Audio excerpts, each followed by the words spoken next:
porque es difícil mantener la atención y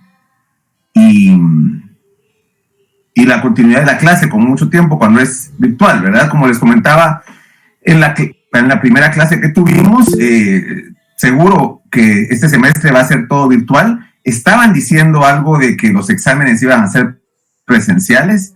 No estoy seguro, no se nos ha informado, pero si es así, pues se les comunicará oportunamente, espero, ¿verdad? Pero sí lo vi un comentario ahí de mi alumna que está en los últimos semestres, ¿verdad?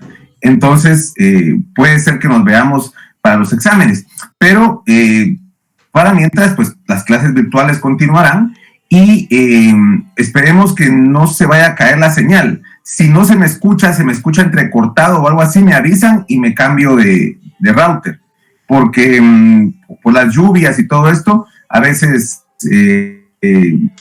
falla la señal de los internet. Entonces ustedes me cuentan si se me escucha, si se me corta la comunicación. Igual espero que toda la señal de todos y todas esté bien para poder seguir la clase. Ya vi que varias personas están transfiriendo la clase, pues agradecerles y cuando puedan compartirla en el grupo de WhatsApp que ya tenemos. Bueno, empecemos con la clase. El día de hoy vamos a iniciar con las presentaciones para que esto sea más didáctico. Yo tengo siempre presentaciones preparadas de PowerPoint y vamos a utilizar una de ellas. Permítame.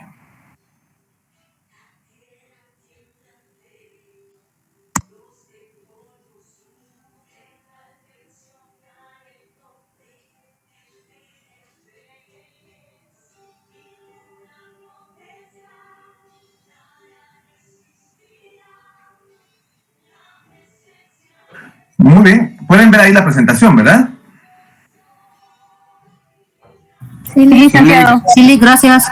Muy bien. Bueno, hoy vamos a hablar de sociología, no de sociología jurídica, porque como les comenté en la primera clase, vamos a partir de lo general hacia lo particular. Vamos a empezar hablando de los precursores de la sociología, qué es la sociología, para luego ir poco a poco aterrizando hasta la sociología del derecho y ya hablar de temas propiamente de sociología jurídica. Pero vamos a comenzar con este tema de la sociología general.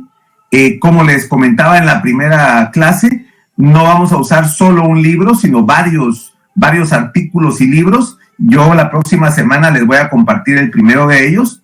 El día de hoy vamos a ver solo el tema de la presentación para ir hablando de las ideas principales de algunos de los primeros sociólogos y algunos conceptos fundamentales. Pueden tomar nota, pueden tomar fotos. Igual estas diapositivas yo las voy a compartir en la clase de Classroom ya cuando vayamos más adentro de la clase, ya cerca de los exámenes, para que ustedes también lo tengan como base. Pero por el momento pueden escucharlos, tomar notas, tomar fotos como les comentaba. Perdón, pero voy a tener que estar interrumpiendo así a veces para admitir compañeros y compañeras que están entrando. Perdón. Así como ahorita que tuve que admitir a una compañera. Bueno, vamos al concepto primero de lo que es una ciencia, porque la sociología es una ciencia. Pongámonos de acuerdo de a qué denominamos ciencia.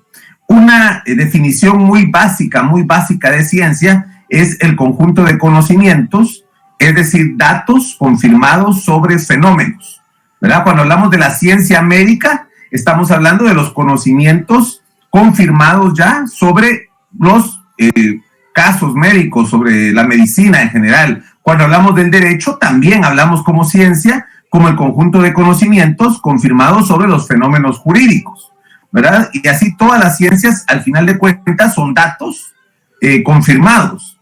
Ahora, para adquirir el conocimiento, para adquirir esos datos, hay dos formas: el conocimiento cotidiano y el conocimiento científico.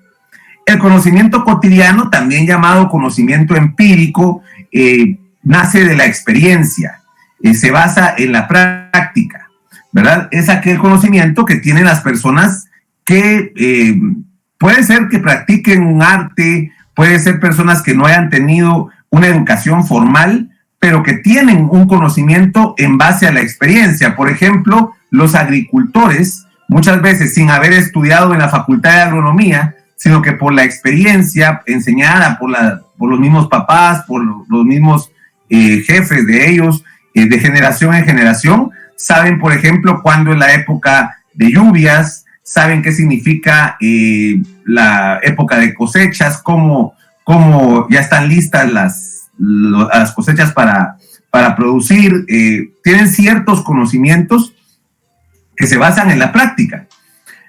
La diferencia es que el conocimiento científico se basa en un método científico. ¿Qué es el método? Es un conjunto ordenado de pasos, ¿verdad? Y el método científico es el conjunto ordenado de pasos para obtener un conocimiento, ¿verdad? Esa es la que lo diferencia el conocimiento científico del conocimiento cotidiano. El conocimiento cotidiano no tiene un método como tal. Se adquiere por la experiencia, por ejemplo, muchos de ustedes pueden haber aprendido a manejar sin un método científico como tal, sino por la observación o porque su papá les daba el carro para que empezara a sacarlo. Ustedes miraban cómo él enseñaba el carro, algún primo, algún tío, su propio papá o su mamá les enseñó a manejar, ¿verdad? No es un conocimiento propiamente científico. No, ustedes no tuvieron un método como tal, sino un par de prácticas, se dieron cuenta cómo se hacen las cosas y vamos, ¿verdad? Así como también el carro, también la bicicleta. Es una forma de aprender empírica, es una forma de aprender por la experiencia. Y en el caso de la bicicleta, seguramente se cayeron unas cuantas veces y esa es la forma de aprender, ¿verdad? El método científico no, el método científico sí lleva un conjunto de pasos. ¿Y cuáles son estos pasos? Bueno, el método científico se empezó a desarrollar mucho antes de René Descartes, pero René Descartes, uno de los grandes filósofos del Renacimiento, o de la Edad Moderna, terminando el Renacimiento, empezando la Edad Moderna, de 1596 a 1650, René Descartes es uno de los padres del método científico. Tiene un libro muy famoso que se llama El discurso del método. Y en el discurso del método, él esquematiza los grandes pasos del método científico. Como les digo, no es que él lo haya inventado propiamente, pero él lo puso paso por paso. Por eso es el padre del racionalismo.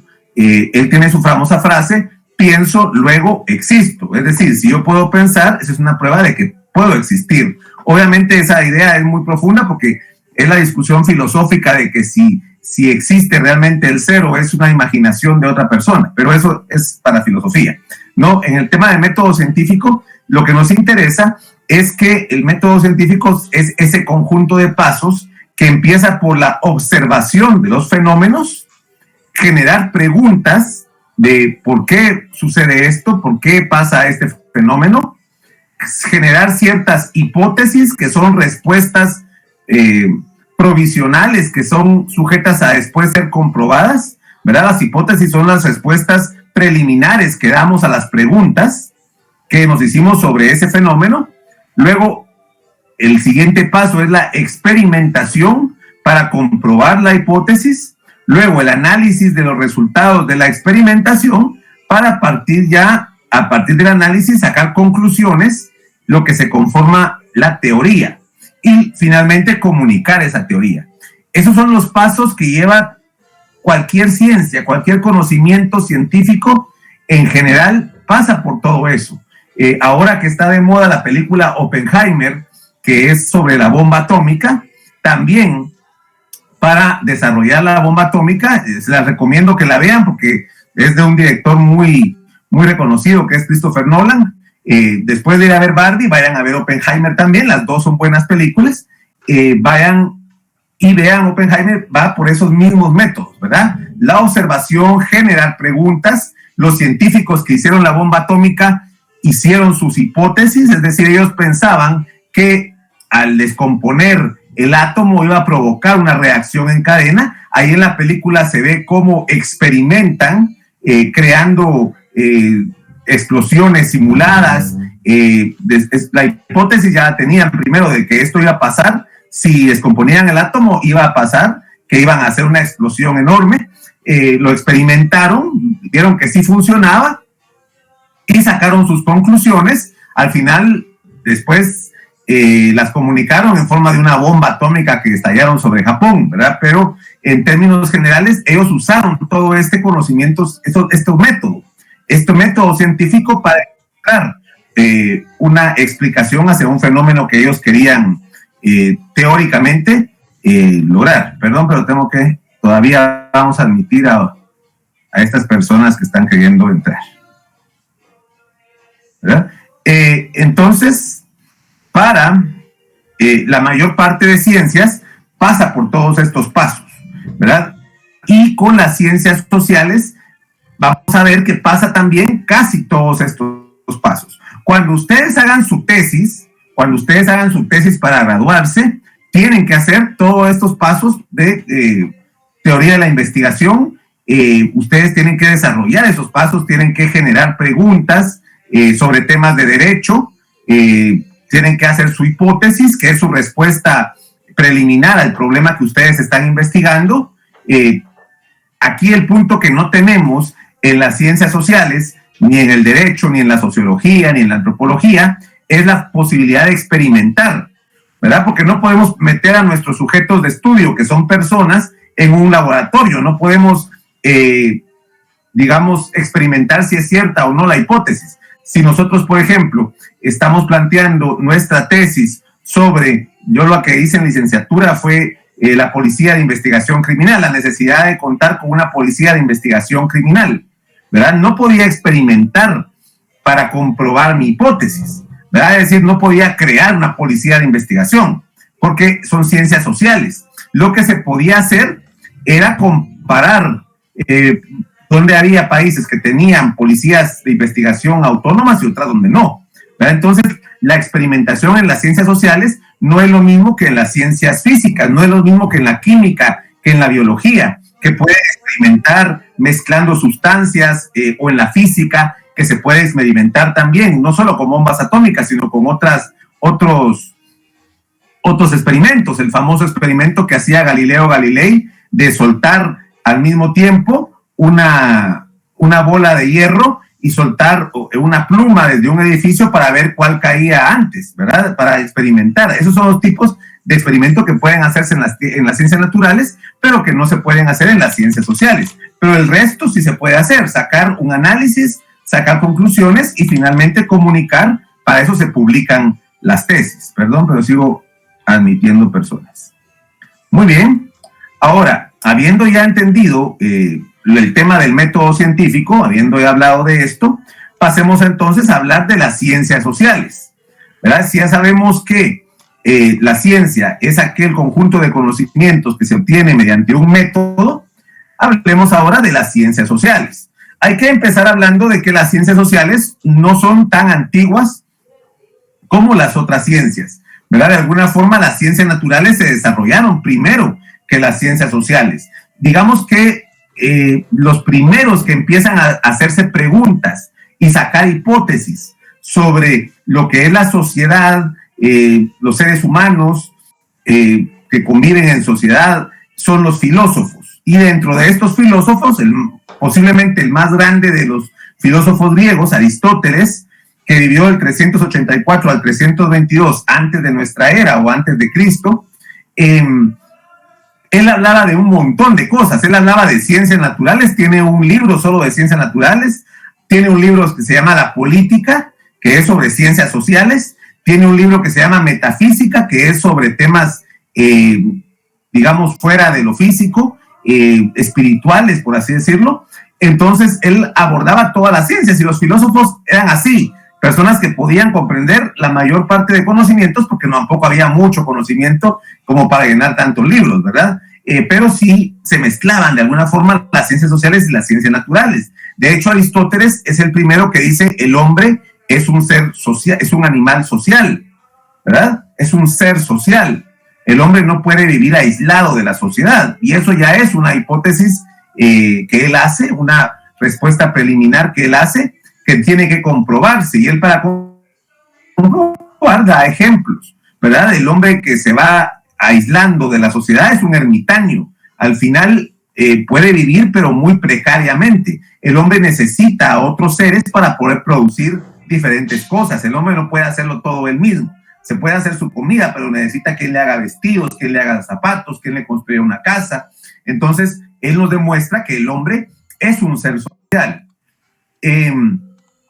Luego tenemos esta limitación que yo les planteaba, que no puede haber experimentación en las ciencias sociales como sí lo dan en las ciencias naturales. De hecho, los mismos griegos ya experimentaban mucho con ciencias puras como la matemática o la física, ¿verdad? Experimentaban creando armas, por ejemplo, que comprobaban las leyes básicas de la física. Arquímedes, por ejemplo, el matemático griego, inventó muchas armas haciendo números, haciendo ecuaciones, ¿verdad? Y después las ponía en práctica.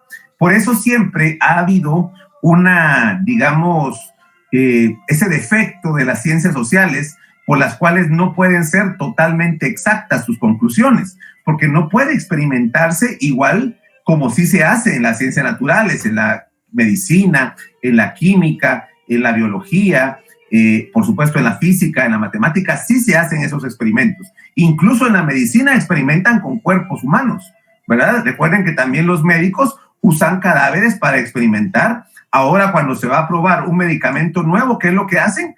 Experimentan primero con animales, ¿verdad? Cualquier medicamento que ustedes ven ha sido probado, experimentado muchísimas veces con animales y después pasa a otra fase donde ya se experimenta con seres humanos. Claro que con el COVID, por ejemplo, con las vacunas, tuvieron que acelerar muchísimo ese proceso de experimentación porque era urgente sacar una medicina y se redujo el proceso de experimentación, pero siempre se hizo, ¿verdad? Y por eso se produjeron las vacunas que tenemos actualmente, que afortunadamente pues no han producido un desastre mayor que el que ya teníamos por el COVID, ¿verdad? Pero vean que siempre las ciencias naturales se experimentan y en cambio las ciencias sociales no. Las ciencias sociales, por eso la observación es más importante todavía, es más sistemática y tiene que ser mejor hecha, como vamos a ver con algunos sociólogos después.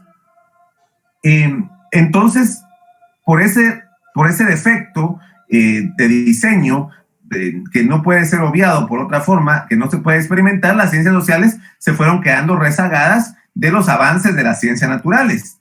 Y además también fue porque, como vamos a ver, durante mucho tiempo, las explicaciones de sociedades estaban mezcladas con el tema religioso, estaban mezcladas con un tema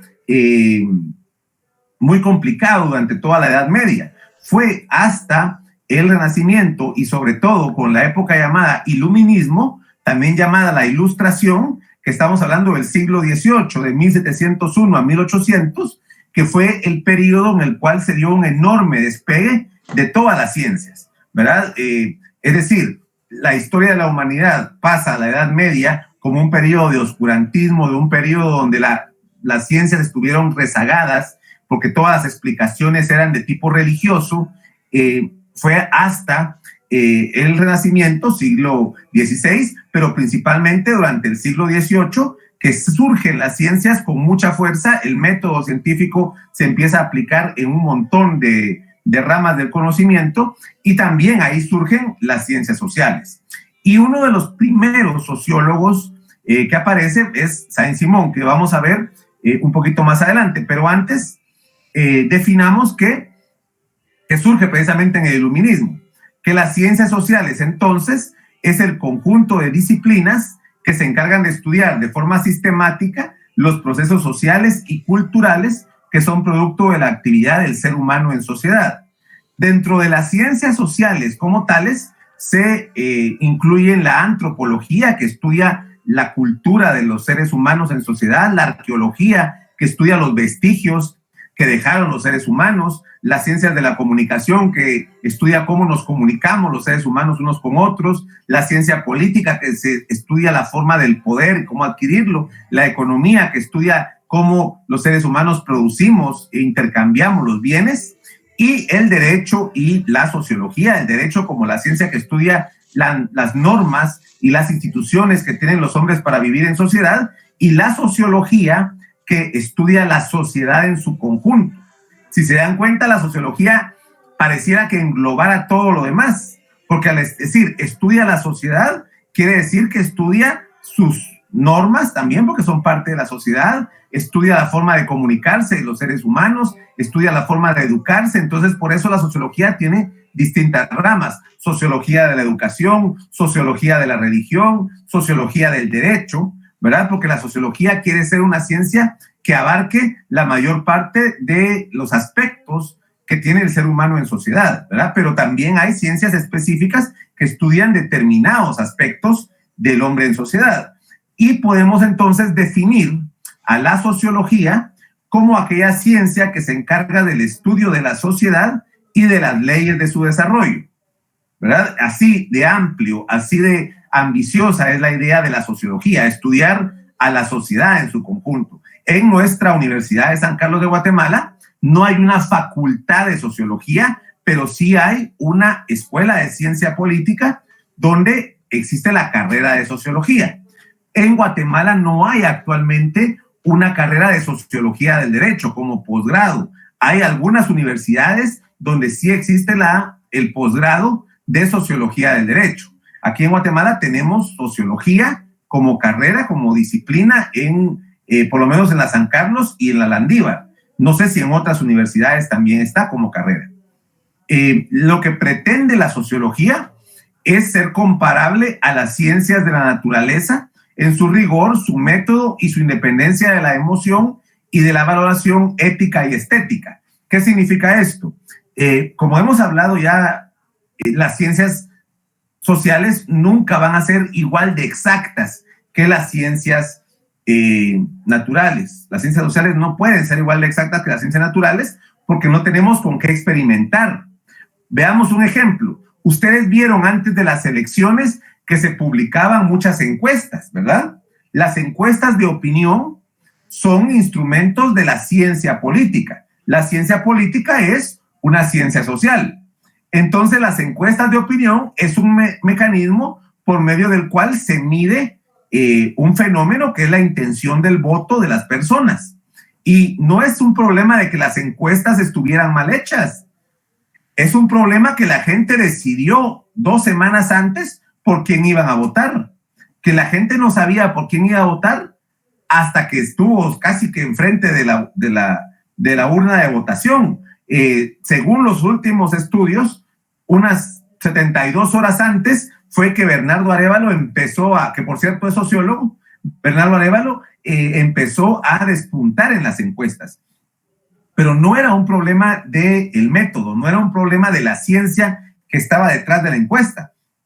Era que la gente no tenía claro por quién iba a votar, entonces no podía medirse eso.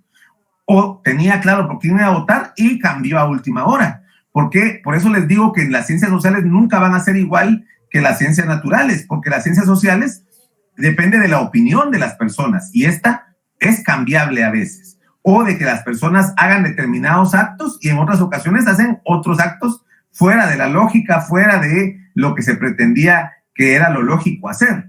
Entonces, es muy difícil esa aspiración que tiene la sociología de que tenga un rigor, un método y que sea totalmente independiente de la emoción y de la valoración ética y estética, ¿verdad? Porque uno cuando ve problemas sociales le cuesta mucho no tener una posición sobre ellos. Por ejemplo, yo estoy haciendo una investigación actualmente sobre la migración.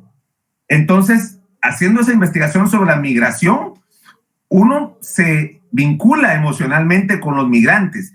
Verlos ahí caminando miles de kilómetros para llegar a Estados Unidos, pues sí lo terminan de alguna forma emocionando a uno, digamos, teniendo sentimientos hacia los migrantes. Pero la sociología lo que pretende es no tener valoraciones. No podemos decir, ay, pobrecitos los migrantes.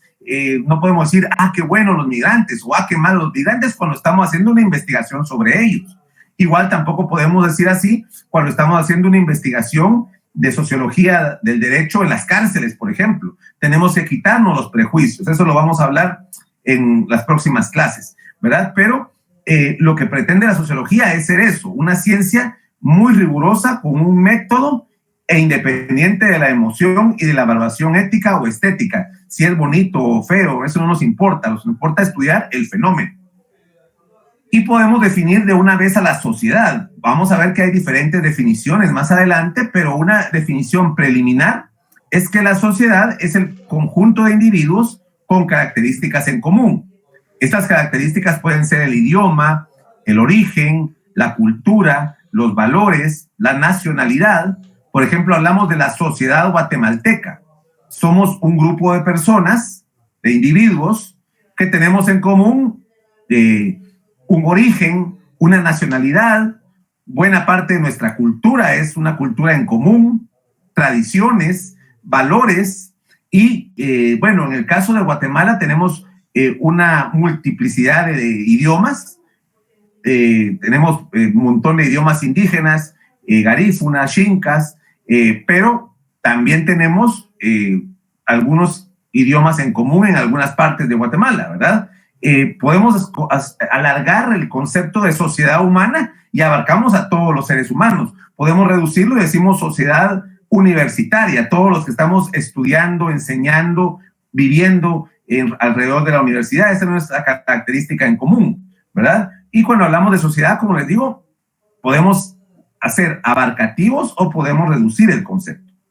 Hasta donde vamos ahorita, que son temas puramente teóricos, ¿hay alguna pregunta, alguna duda, algún comentario? ¿Están viendo bien la señal? ¿Ya? ¿Están viendo bien? Sí, licenciado. Todo claro, Nick. Va. Igual, si alguna duda o cualquier comentario, me interrumpe, no se hagan pena. Vamos a ver si no hay comentarios en el chat. No, muy bien. Por favor, si pueden compartir el enlace del grupo del WhatsApp. Por favor, que hay personas ahí que no estaban ingresadas. Nelly no está en el grupo. Por favor, si alguien se lo puede compartir por ahí. Bueno, si no hay preguntas o comentarios, sigamos.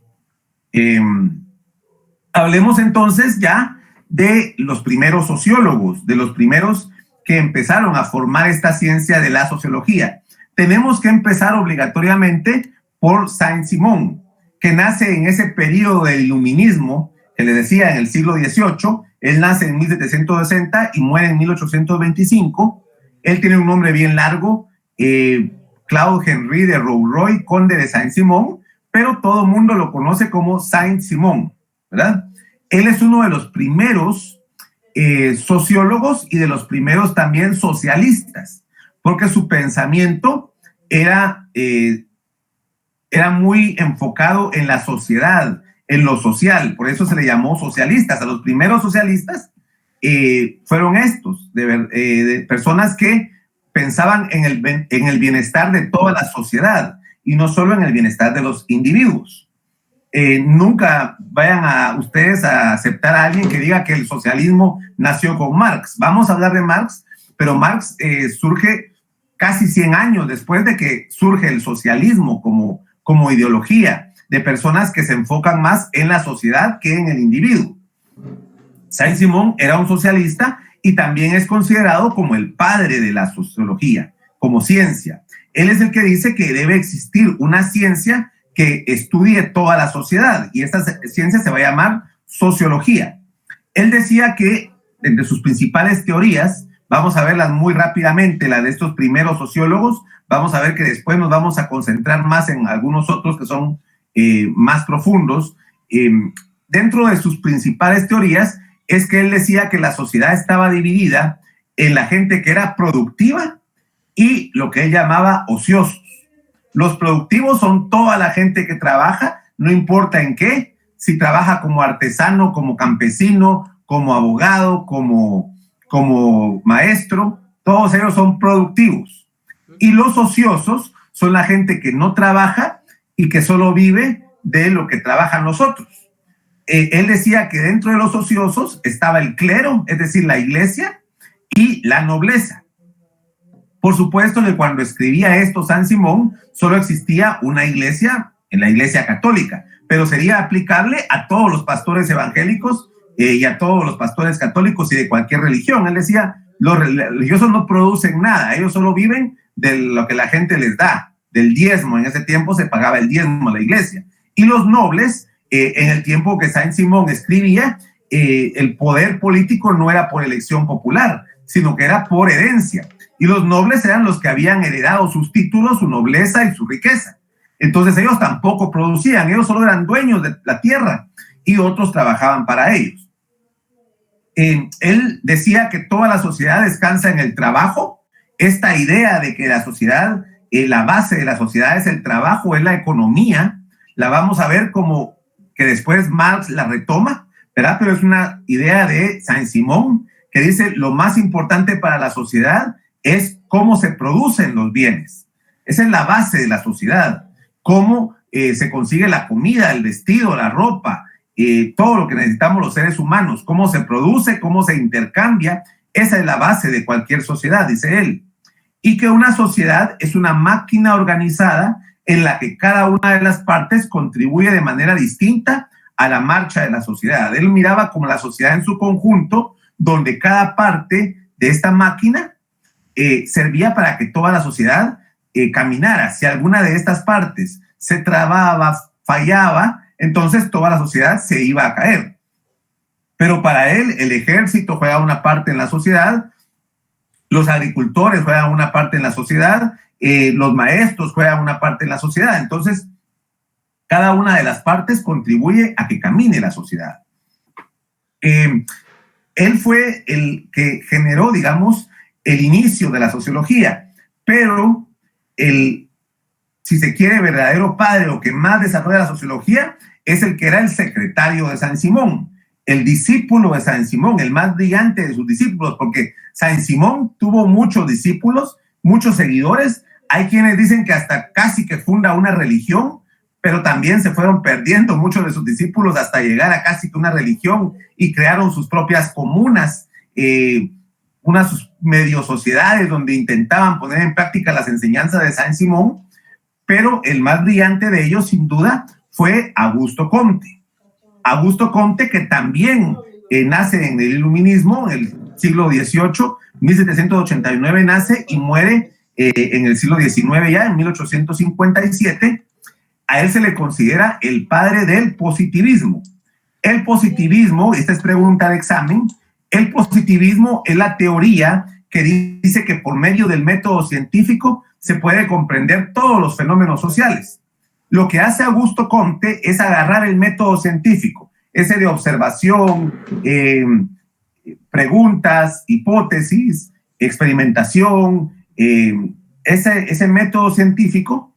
Él dice que con eso puede también saber todos los métodos, todos los problemas sociales, todo se puede resolver usando el método científico. Él tiene su libro más famoso, se llama Curso de Filosofía Positiva, 1830, por eso se le llama el padre del positivismo, porque ahí explica que usando el método científico se puede ver las causas de la pobreza, las causas de por qué un país es más desarrollado que otro, las causas del subdesarrollo de un país, etc. Él tiene ideas un poco más complejas que Saint-Simon y muy influyentes, súper influyentes todavía. Él dice que la sociedad está dividida en tres partes. El individuo, considerado la persona individual, la familia, de ahí viene la idea de que la familia es la célula de la sociedad, la célula de la sociedad que incluso está en la Constitución. En nuestra misma Constitución está la familia, es la célula de la sociedad. Bueno, pues es una idea de Saint-Simon y lo que él llama combinaciones sociales. ¿Qué son las combinaciones sociales? Son los grupos de individuos que no son familia, que se agrupan por afinidad, por intereses, por necesidades, ¿verdad? Una empresa es una combinación social, una iglesia es una combinación social, personas que tienen en común una misma fe, una empresa, personas que tienen la necesidad de producir y por eso se agrupan, una sociedad de vecinos es una combinación social, una asociación de estudiantes es una combinación social, es un grupo de personas, estudiantes que velan por los derechos de ellos, ¿verdad? Un partido político es una combinación social. Entonces él dice que son 3 planos diferentes. Y él divide la sociedad en 2 partes, la sociología, perdón, en 2 partes, la parte estática y la parte dinámica. La estática es la parte que estudia las condiciones de la existencia de la sociedad, por qué surge esta sociedad y cómo se mantiene esta sociedad, qué son los lazos que los mantienen unidos, lo que él llama el orden. Y la parte de la sociología, que él llama la sociología dinámica, estudia el constante desarrollo de la sociedad, cómo la sociedad va cambiando, cómo necesariamente la sociedad tiene que mejorar, ¿verdad? Evolucionar. Entonces él dice que esta parte es la que ve el progreso de la sociedad. Y él dice que la sociedad perfecta es aquella que tiene este balance entre orden y progreso. Orden porque se mantenga la sociedad, para que siga existiendo el país, la sociedad, y progreso porque además tiene que evolucionar, tiene que producir, tiene que avanzar. Entonces, esta idea de orden y progreso, dice él, es la sociedad perfecta. ¿En qué bandera surge esta idea de orden y progreso? ¿De cuál es esa bandera? ¿De qué país? Brasil. Correcto. La bandera de Brasil, en su escudo, vean, ahí está un planeta con la idea orden y progreso. ¿Por qué? Porque los que fundaron la República de Brasil eran seguidores de la idea de Augusto Comte y quisieron crear un país que tuviera orden y a la vez progreso, para que vean qué tan influyentes en las ideas de este señor, que uno de los países más grandes del mundo tiene en su bandera esta idea de orden y progreso. Pero tal vez la idea más importante de Augusto Comte es la ley de los 3 estados del conocimiento humano. En la ley de los 3 estados del conocimiento humano o del pensamiento humano, Augusto Comte explica cómo ha cambiado la sociedad y cómo ha ido evolucionando su pensamiento hasta llegar a nuestros días. Él dice que las sociedades humanas, todas las sociedades humanas, han pasado por 3 estados: el teleológico, el metafísico y el positivo. El teleológico, él también lo llama teleológico o ficticio. En este tiempo, los seres... Hola, Dani. ¿Ya? Perdón, alguien tiene su micrófono encendido. Edward, gracias. Estábamos en la presentación, pero ya se me perdí. Bueno, decíamos que el primer estado es el estado teológico o ficticio. ¿Por qué se le llama así a este estado? Porque en este estado del desarrollo humano, todas las explicaciones de los fenómenos, los seres humanos se la atribuían a una deidad personificada.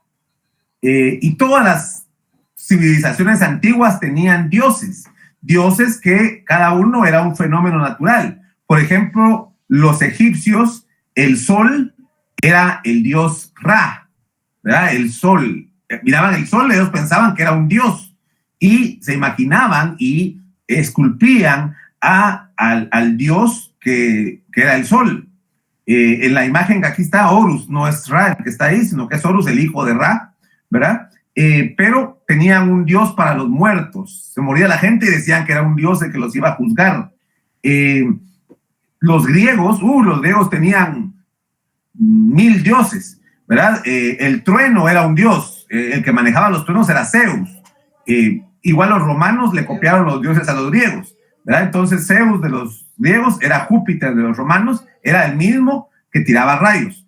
Había una diosa de las cosechas, había una diosa de la ciencia, que era Atenea, había un dios de las artes, que era Apolo, había un dios de todo, de la guerra, había un dios que era Ares en los griegos y Marte en los romanos. Entonces había muchos dioses, y también los mayas tenían dioses. Aquí vemos en la estela de la derecha el dios Chaac, que era el dios de la lluvia. Entonces cuando llovía, los mayas decían, es que es Chaac el que está mandándonos agua. Entonces, en esta parte de la historia humana, los seres humanos pensaban que los fenómenos naturales eran por que los dioses peleaban, que los dioses tenían conflictos, o que querían mandarle un regalo a los seres humanos, o que querían castigarlos también, ¿verdad? Pasaron miles de años para que el pensamiento evolucionara hasta el siguiente grado, que él llama el grado metafísico o abstracto. Entonces aquí los fenómenos naturales eran por decisión de fuerzas ocultas, abstractas, pero ya no eran personificaciones, ya no eran gente, sino que era un dios creador abstracto, ¿verdad? Que no tiene una forma concreta, porque el Dios de los cristianos, el Dios de los católicos o el Dios de los musulmanes no tiene una figura humana como tal, es una idea, es algo abstracto, que Él es el creador de todo.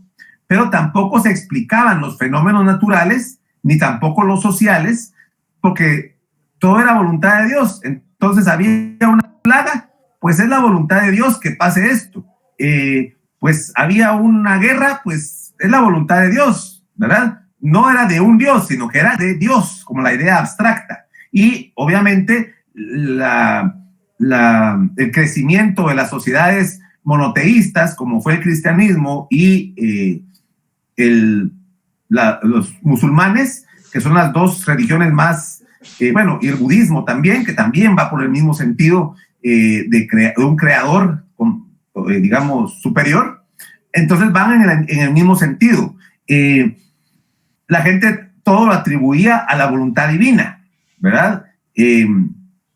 Entonces todas las explicaciones, desde el por qué tenían reyes hasta el por qué les iba mal en su empresa, eran por voluntad divina. Todavía está la frase de los abuelitos: si Dios quiere, pasa tal cosa, ¿verdad? Como que el ser creador no se movía una pluma si no era por su voluntad. Y dice Augusto Comte, esto se mantuvo también por cientos de años hasta que llega el raciocinio humano, el desarrollo de la sociedad, al actual estado del conocimiento, que es el conocimiento positivo o científico, ¿verdad? Aquí ya buscamos el conocimiento racional, se buscan las causas de los fenómenos, ¿verdad? Aquí cuando llueve ya no le atribuimos a un Dios que nos mandó lluvia. Cuando llueve estamos buscando las causas y por medio de la observación, las hipótesis, las preguntas, la experimentación, por medio de todo el método científico, ya descubrimos que cuando llueve es porque las nubes están llenas de agua que se ha evaporado, que el agua que forma las nubes es producto de el cambio de la sustancia líquida a gaseosa, que los ríos, de los mares, el sol calienta el agua y esta sube hacia las nubes, y cuando están muy cargadas las nubes ya pues baja en forma de lluvia. Pero toda esa teoría de por qué llueve es explicada en 2 segundos, pero lleva muchísima experimentación y conocimientos, cientos de años de conocimiento detrás de él, ¿verdad? Pero aquí los seres humanos ya buscamos por qué suceden los fenómenos, por qué pasa el COVID. Igual que el COVID, han habido muchísimas plagas en la historia de la humanidad, ¿verdad? Los griegos tenían una deidad que era la que mandaba las plagas. Ahorita no recuerdo bien el nombre de cuál era la diosa o ente mitológico griego o romano que manejaba el tema de las plagas, ¿verdad? Pero también hablan de los 4 jinetes del Apocalipsis, ¿se recuerdan ustedes? Y una de ellas es plaga, porque había que personificar a las plagas. Luego ya las plagas eran voluntad de Dios, eran enfermedades que se propagaban para castigar la desobediencia de los seres humanos, y ahora la sabemos que las plagas, en el caso del COVID, surge según los estudios porque allá en China a alguien se le ocurrió comer una serie de animales, uno de ellos que estaban enfermos, y que los virus de los animales se pasan a los humanos, ¿verdad? Y como los humanos no tenemos las defensas que tienen los animales, entonces estos virus se transforman en mortales muchas veces, los coronavirus, los famosos coronavirus. Pero esto ha sido en base a la experimentación, en base al análisis, la observación y la experimentación. Es porque ya estamos en el momento del desarrollo humano positivo, o también llamado científico. ¿verdad? Esas son a grandes rasgos, las ideas principales que vamos a ver de Augusto Comte. Y todavía veamos un último sociólogo el día de hoy. Este sociólogo del siglo XIX, Herbert Spencer, por cierto, Saint-Simon y Augusto Comte eran franceses. Herbert Spencer es inglés. Herbert Spencer es considerado el padre de el darwinismo social. ¿Por qué se le llama así? Porque él toma muchas de sus ideas del libro que se llama Teoría de la Evolución Natural, que formula Charles Darwin en el libro El origen de las especies, ¿verdad? En El origen de las especies, Charles Darwin dice que los seres humanos han ido evolucionando, ¿verdad? No han sido creados como humanos, sino que, al igual que todos los seres vivos de nuestro planeta, han ido evolucionando, han ido adaptándose. Y lo que dice Charles Darwin es cómo los animales han tenido que cambiar su fisonomía, han tenido que evolucionar para adaptarse al medio ambiente y poder sobrevivir. Y así también fue el ser humano, que empezó como un animal que fue cambiando su forma de caminar, su forma de interactuar para relacionarse con su ambiente, para adaptarse, fue evolucionando. Eso es lo que él dice. Pues lo que hace Herbert Spencer es que aplica las ideas de Darwin en el tema de ciencias naturales, lo aplica a las ciencias sociales. Entonces, para Spencer, la evolución es la lucha por la supervivencia del más apto en la sociedad. Él dice que la sociedad es un organismo porque nace, crece y se desarrolla. Pero la diferencia con un ser vivo y la sociedad es que los seres vivos solo tienen una conciencia y la sociedad, la conciencia está diluida. Entonces, Herbert Spencer dice que la sociedad es como un organismo. Así como Saint-Simon decía que la sociedad es una máquina, Herbert Spencer dice que la sociedad es como un organismo vivo y que las sociedades, igual que los individuos, igual que las especies de los seres vivos, evolucionan. Entonces, para Herbert Spencer, las sociedades más evolucionadas son las sociedades industriales. Inglaterra, donde él era proveniente, era la sociedad más industrializada a principios del siglo XX. Entonces, esa era la mejor sociedad para él, la sociedad industrial. Inglaterra, Estados Unidos, Francia, sociedades que han logrado un desarrollo, Alemania, sociedades que han logrado desarrollo importante en su forma de producir y están destinadas a desarrollarse y perdurar, mientras que las sociedades primitivas, las sociedades agrícolas, están destinadas a desaparecer, pues no se adaptan a los cambios. Entonces, Herbert Spencer decía, así como hay seres humanos más evolucionados que otros, decía él, obviamente, como él era un inglés de raza blanca, él decía que la raza blanca era más evolucionada que los afrodescendientes o de raza negra, que los latinos también, que somos morenitos en su mayoría, que los chinos, por supuesto. Entonces, para él, la raza blanca era la más evolucionada y como era la más industrializada, tenía derecho a mandar sobre las otras sociedades menos evolucionadas, porque lo que él hace es aplicar las reglas de la naturaleza hacia las sociedades, ¿verdad? Entonces, él lo que hacía era justificar por qué los ingleses podían conquistar un montón de países, por qué los norteamericanos, donde tuvo mucho éxito su teoría, podían colonizar Estados Unidos y mandar a reservaciones a los indígenas norteamericanos, o por qué podían decidir sobre todo el continente los norteamericanos, por una cuestión sociológica, racial, biológica. Era una mezcla entre biología y sociología lo que tenía Spencer, pero también era justificación para decir que una sociedad es superior a otra, ¿verdad? Pero lo que él hace es agarrar ideas de teoría de la evolución natural a la sociedad. Como vamos a ver más adelante, por culpa de esas teorías de pensar que hay razas más evolucionadas que otras, que valen más que otras, después se cometieron enormes violaciones a los derechos humanos, masacres y genocidios, ¿verdad? Vamos a verlo más adelante. Lo que estamos viendo ahorita son solo las ideas generales, las ideas básicas de estos primeros pensadores, de estos primeros sociólogos. ¿Alguna duda hasta ahorita? ¿Algún comentario?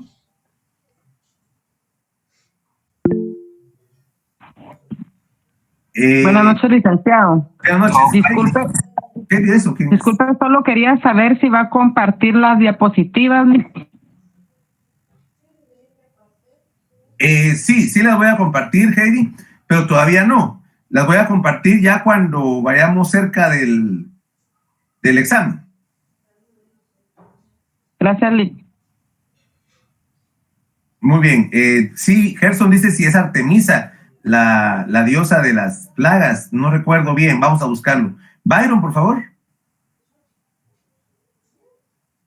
Buenas noches, licenciado. Yo es la primera vez que ingreso a su clase. No sé si habrá algún libro que hay que comprar. No, Byron, todos los vamos a compartir en el Classroom. Ahí vamos a colgar todos los libros y los materiales que vamos a ir usando. Todo va a ser virtual. Gracias, licenciado. Muy bien, Byron. ¿Alguien más que tenga alguna duda, comentario, observación? De todo se vale en la clase. Spencer es digamos que es el que desarrolla un tema de biologismo social. No es como una disciplina propiamente, ¿verdad? La Spencer, él es el que aplica, el primero de muchos que vamos a ver, que aplica temas de leyes naturales a leyes sociales, como una tendencia, como una escuela, así como el positivismo o la sociología no es tanto, ¿verdad? Es un tipo de pensamiento de biologismo social, se le conoce. Para la pregunta de Flori.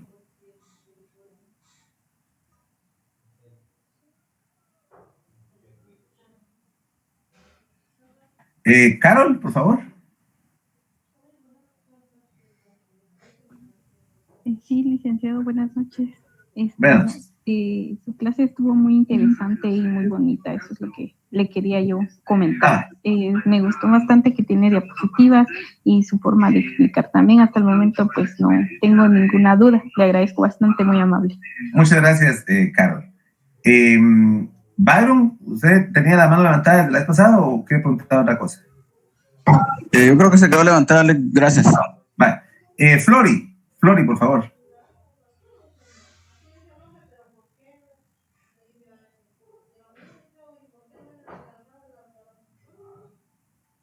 Flori Karina. Sí. Flori ya le contesté su pregunta, creo yo, pero tiene levantada la mano.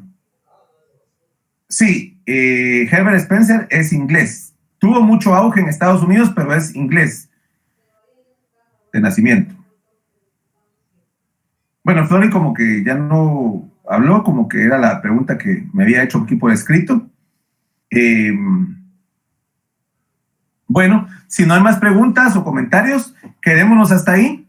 Hemos avanzado lo que teníamos programado y nos vemos el día viernes. Nos toca clase a las 7. Feliz noche, licenciado. Gracias, licenciado. Feliz noche. Feliz noche. Feliz noche, licenciado. Feliz noche, Lic. Feliz noche, licenciado. Feliz noche. Feliz noche. Buenas